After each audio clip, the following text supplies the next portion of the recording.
Hello and welcome to Deer Tracks.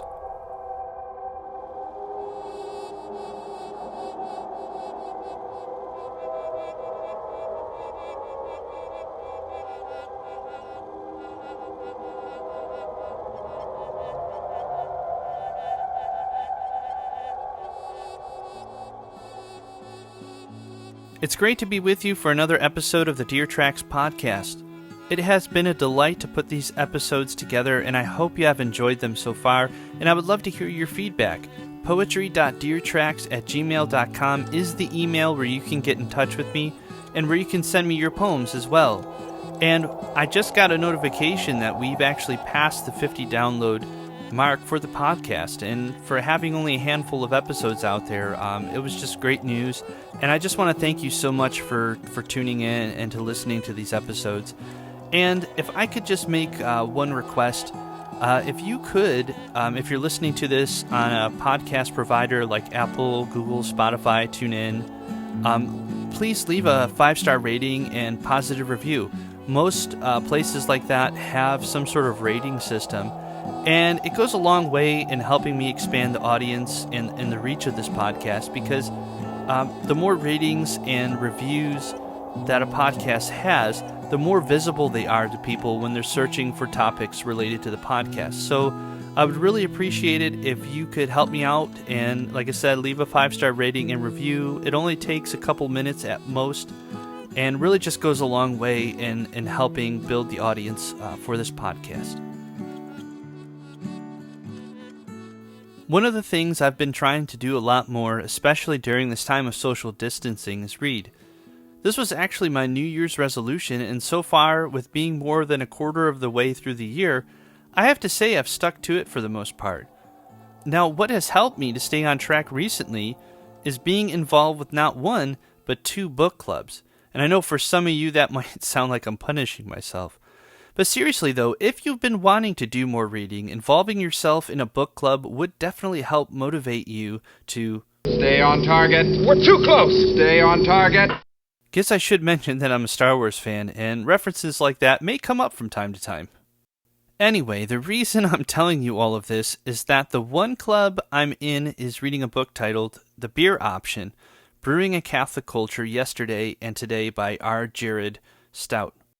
Now, to save us some time, I'm not going to explain the book, so if you're curious, you can learn more about it by finding it on Amazon or through Angelico Press, which is the publisher of the book. But for our purposes here, I wanted to share with you a ballad I encountered in one of the chapters of that book. The ballad is written by the 18th century Scottish bard Robert Burns.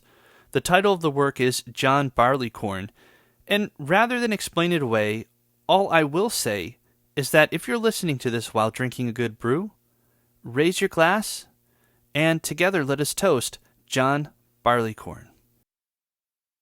There was 3 kings into the east, 3 kings both great and high, and they hae sworn a solemn oath John Barleycorn should die. They took a plough and ploughed him down, put clods upon his head, and they hae sworn a solemn oath John Barleycorn was dead. But the cheerful spring came kindly on, and showers began to fall. John Barleycorn got up again, and sore surprised them all. The sultry suns of summer came, and he grew thick and strong, his head weel armed with pointed spears, that no one should him wrong. The sober autumn entered mild, when he grew wan and pale, his bending joints and drooping head showed he began to fail. His colour sickened more and more, he faded into age, and then his enemies began to show their deadly rage. They've ta'en a weapon long and sharp, and cut him by the knee, then tied him fast upon a cart like a rogue for forgery. They laid him down upon his back, and cudgelled him full sore. They hung him up before the storm, and turned him o'er and o'er. They filled up a darksome pit with water to the brim. They heaved in John Barleycorn, there let him sink or swim. They laid him out upon the floor to work him farther woe, and still as signs of life appeared, they tossed him to and fro. They wasted o'er a scorching flame the marrow of his bones, but a miller used him worst of all, for he crushed him between 2 stones. And they hae ta'en his very heart's blood, and drank it round and round, and still the more and more they drank, their joy did more abound. John Barleycorn was a hero bold of noble enterprise, for if you do but taste his blood, 'twill make your courage rise. 'Twill make a man forget his woe, 'twill heighten all his joy. 'Twill make the widow's heart to sing, though the tear were in her eye. Then let us toast John Barleycorn, each man a glass in hand, and may his great posterity ne'er fail in old Scotland. That was Robert Burns's John Barleycorn, and it feels like it would have been paired with a very lively tune. And I personally like these two stanzas. They wasted o'er a scorching flame the marrow of his bones, but a miller used him worst of all, for he crushed him between two stones. And they hae ta'en his very heart's blood, and drank it round and round, and still the more and more they drank, their joy did more abound. Just some great words there, some really great imagery. And if you were able to figure it out, the character John Barleycorn really just personifies barleycorn, which is a main ingredient for beer. It just is basically, barleycorn is a kernel of barley. So hopefully you enjoyed that ballad, and the next time you're drinking a delicious brew, remember old John Barleycorn. And now we're going to move from Scottish ballads to English romanticism with our next poem written by William Wordsworth. I know it's quite a shift there. Now, to learn more about the poets I mentioned during each episode, I encourage you to check out poetry.deertracks or poets.org. Both are great resources to not only learn more about who these poets were and some insights into their writing style, but you can also read some of their poems. And this poem of William Wordsworth's is one that I found on poetryfoundation.org, and the title of it is Most Sweet It Is.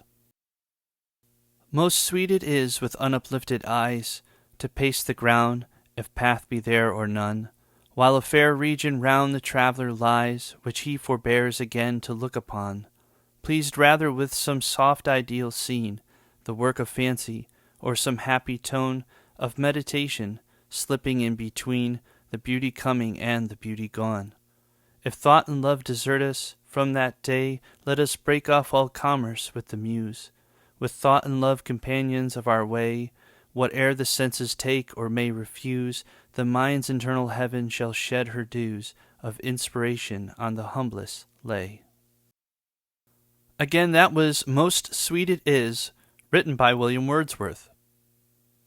So much of the weather that we have had in the Northeast for the month of April has been rainy or snowy, and if you remember from last episode, I kind of started off talking about the weather, and I'm not going to have that be a common theme in each episode, but this does lead into my next poem, so just bear with me a little bit.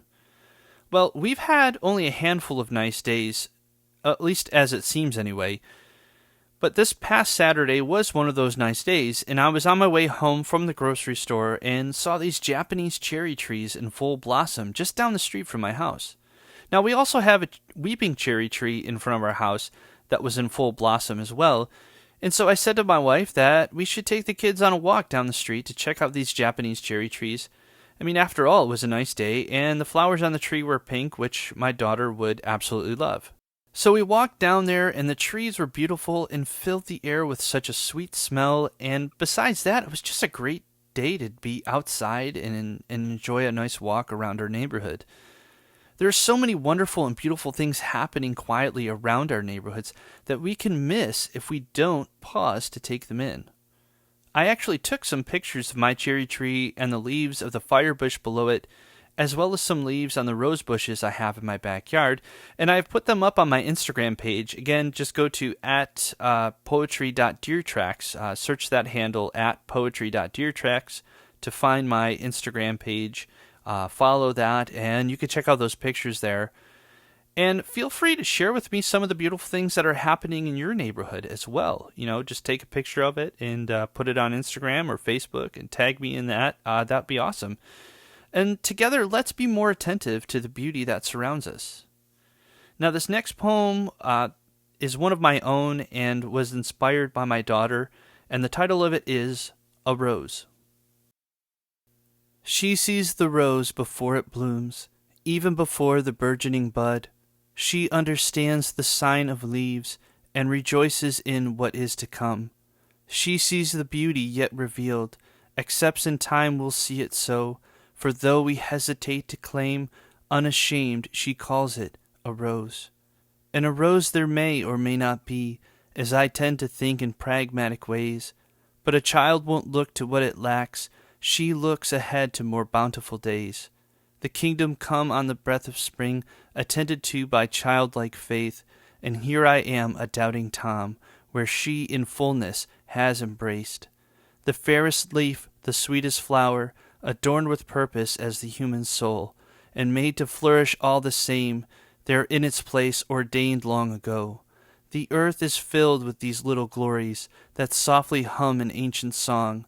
It's not to us that each one opens, nor for us that their hymns go on, but that in meek anticipation and to marvel at our Maker's grace, we would engage with childlike fervor the rhyme and pitch of nature's praise, to behold new life unfolding, to discern what new buds disclose, to see each soul with my daughter's eyes, and in each potential to bloom a rose. I hope you enjoyed that poem. That was one of my own, and again, the title of that poem was A Rose.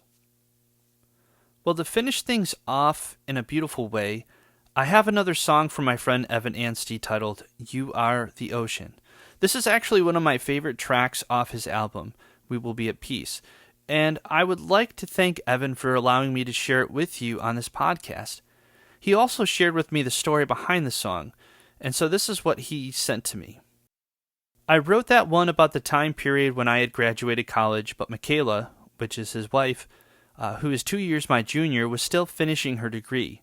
At the time, I was fully plunged into the working world and craving that sense of free opportunity and possibility that I had while I was a student. Using a softly swaying ocean as a metaphor helped me convey that sense I longed for in a person, my wife. I was wishing to be as optimistic as her and not so drained by the reality of life. I did like my job. Parts of life were just hard to transition into. So, I just want to thank Evan for sharing that story and again for sharing his song, You Are the Ocean. And before we close with Evan's song, I wanted to remind you that you can submit a poem or song of your creation to poetry.deertracks@gmail.com. Again, the email is poetry.deertracks@gmail.com. And I also post these episodes on YouTube, so if you like listening to podcasts on YouTube, just search James Kibby and subscribe to my channel. And also like the videos there. That helps with YouTube, with their algorithms and whatnot. And you can connect with me on Facebook and Instagram as well. Again, the handle for that is @poetry.deertracks. And this is just another way to stay up to date when new episodes air, and also to see other fun bonus things that I do throughout the week. I usually post them up there on Facebook or Instagram. So like, follow, and stay connected. So until our paths cross again, here is Evan Anstey to carry us outward and onward with his song, You Are the Ocean.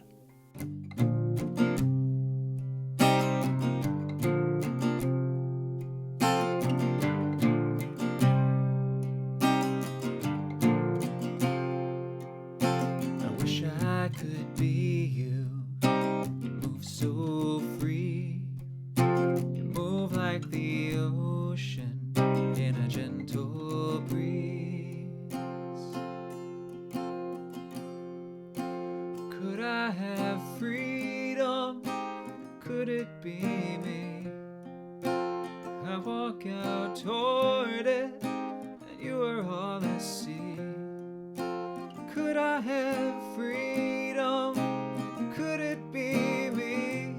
I walk out toward it, and you are all I see. You're liberated, and you go with me. My adoration, with my words, it's the least that I can do.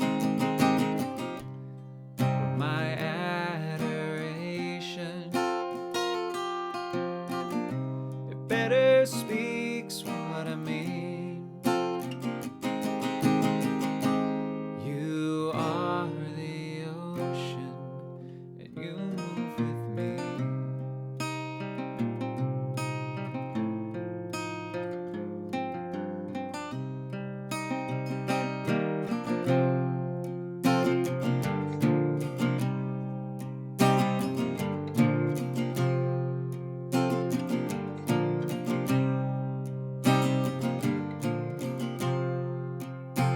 The optimist says that I should go, but I softly hear another voice say no. So carry me with thought and lead me to know. Raise your hands freely, high and low. Could I have freedom? Oh, could it be me? I walk out toward it, and you are all I see. You're liberated, and you go with me. My admiration, with my words, it's the least that I can do. My adoration better speaks what I mean. You are the ocean, and you move with me.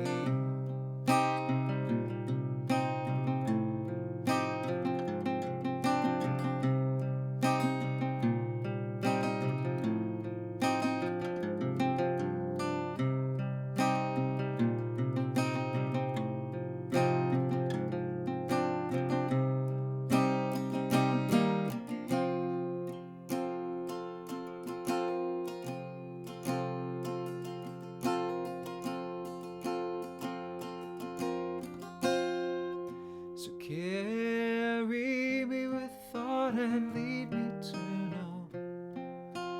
Raise your hands freely, high